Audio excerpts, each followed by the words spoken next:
Bonjour à tous, alors aujourd'hui, petite vidéo de cours. Je vais vous apprendre à montrer que trois points sont alignés en utilisant le déterminant. Le déterminant, vous savez normalement ce que c'est. On va rappeler quand même rapidement. Il faut pour ça avoir deux vecteurs, avec ici leurs coordonnées dans un repère. Donc U, je vais prendre de coordonnées XY, V de coordonnées X', Y'. Et bien le déterminant du couple UV, dans cet ordre-là, ça sera... Alors, on note ça dans un petit tableau, ça c'est juste pour pouvoir calculer facilement, mais c'est important, c'est que c'est donc le produit des diagonales en commençant par le x. Donc ça fait x fois y' moins y fois x', qu'on écrit plus souvent sans les symboles de multiplication, donc x, y' moins x', on met x' d'abord, y. Voilà, comme ça, vous le trouverez la plupart du temps. La propriété qu'on a déjà vue, mais quand même, c'est pareil, je vais la rappeler, eh bien, si vous avez le déterminant du couple UV qui est nul, qui est égal à 0, alors vous pouvez en déduire que U et V sont collinaires. Et cette propriété-là, on va l'utiliser en géométrie. Donc, prenez 3 points ABC distincts. Donc, ABC distinct, ça veut dire que aucun n'est confondu avec l'un des deux autres. D'accord ? Imaginez qu'on a montré que le déterminant de AB AC est nul. Dans ce cas-là, d'après la propriété que je viens de citer, eh bien, si le déterminant de AB AC est nul, alors on peut en déduire que AB et AC sont donc deux vecteurs collinaires. Mais comme ABC sont distincts, forcément, c'est des vecteurs collinaires non nuls.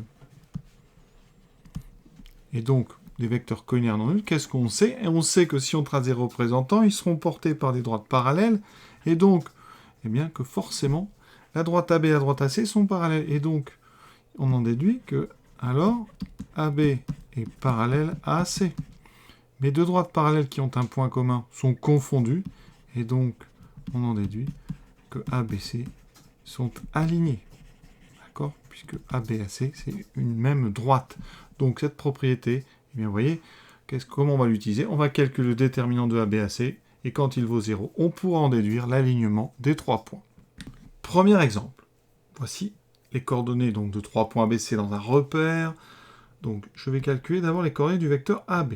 Alors, pour ça, on présente ça correctement. J'écris les coordonnées de A, celles de B, à côté les coordonnées du vecteur AB, que je vais mettre en vertical, pour bien séparer vecteur et point.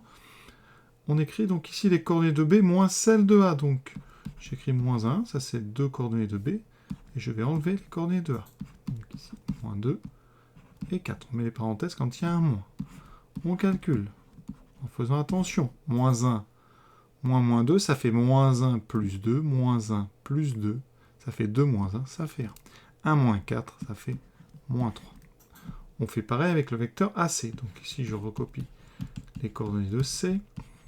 Et j'écris donc pareil. Coordonnées de AC, c'est donc coordonnées de C moins coordonnées de A, donc moins 4, 10, moins les coordonnées de A, moins 2, 4. On fait attention. Moins 4 plus 2, moins 4 plus 2, ça fait moins 2. 10 moins 4, ça fait 6. Et on a donc nos deux coordonnées. On passe ensuite au calcul du déterminant du couple AB-AC. Ça donne donc 1 moins 3, moins 2, 6. On le calcule. Ça fait donc 1 fois 6, 6, moins 3 fois moins 2. Ça fait donc plus 6, donc 6, moins 6, et ça donne 0. Donc, on a bien le déterminant de AB-AC qui est égal à 0. Et donc, d'après le cours, A, B et C sont alignés. Alors souvent, on passe dans une étape intermédiaire de rédaction. Ici, on écrit donc AB et AC collinaires. Alors, il faut savoir qu'on peut se passer du déterminant, je vais vous montrer comment, sans le déterminant. Eh bien, ce produit en croix, ici qui vaut 0, eh bien ça signifie que les coordonnées de AB et AC sont proportionnelles, donc vous pouvez trouver un coefficient de proportionnalité. Et si vous regardez bien ici, si vous multipliez AB par moins 2, ça fera comme coordonnée moins 2 fois moins 3 plus 6, vous retombez sur AC. Et vous avez devant vous une relation de collinéarité. AC est bien un multiple de AB. Donc ici, on écrit directement AC et AB sont collinaires. Et comme ils sont collinaires, donc les points ABC sont alignés. Alors, ce déterminant, vous voyez, on peut s'en passer. Si vous trouvez le coefficient autrement, vous pouvez le dire, il n'y a pas de souci. Vous pouvez aussi expliquer que les coordonnées donc, de vos deux vecteurs sont proportionnelles, d'accord, et donc que les vecteurs sont collinaires. Mais ça, c'est plus difficile à rédiger, donc c'est pratique le déterminant. En fait, le déterminant, il évite justement la rédaction, et donc c'est quelque chose qu'il faut essayer d'utiliser au maximum. On s'en sert en plus pour des choses un petit peu plus compliquées après, dans le chapitre des équations cartésiennes. Un deuxième exemple, EFG. Montrer que EFG sont alignés. Donc je calcule les coordonnées de EF. Donc j'écris les coordonnées de F, 4, 9, moins les coordonnées de E, 0, moins 7. À côté, alors je vais donc calculer 4, 9, moins 7, ça fait 9, plus 7, ça fait 16. Ensuite, je calcule les coordonnées de EG. Et donc, ça me donne coordonnées de G, moins 2, moins 15, moins les coordonnées de E, moins 7. EG me donne donc moins 2, moins 15 plus 7, ça fait moins 8.